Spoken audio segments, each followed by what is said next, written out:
Prince মামুনের gang কিন্তু অনেক শক্তিশালী, এটা হয়তো আপনারা অনেকেই জানেন না।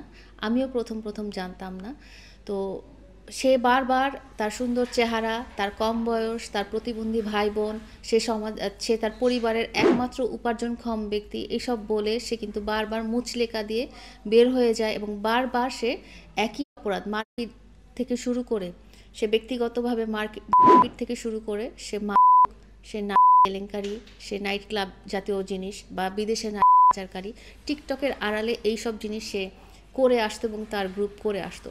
তারপরে 2021 সালে সে প্রায় একটা বছর কিন্তু আমার পিছনে ঘুরে সে আমার সাথে সম্পর্ক স্থাপন করেছে। ওই টাইমটাতে তার খুব খারাপ সময় যাচ্ছিল, তার সমস্ত সোশ্যাল মিডিয়া আইডিগুলো ব্যান হয়ে গিয়েছিল এবং সে একটা আইনি প্রসেসের মধ্যে দিয়ে র্যাব এবং ডিবির তত্ত্বাবধানে ছিল, যাদের কাছে সে বারবার মুচলেকা দিয়ে আসছে বা জবানবন্দি দিয়ে আসছে তার অ্যাক্টিভিটিসের জন্য।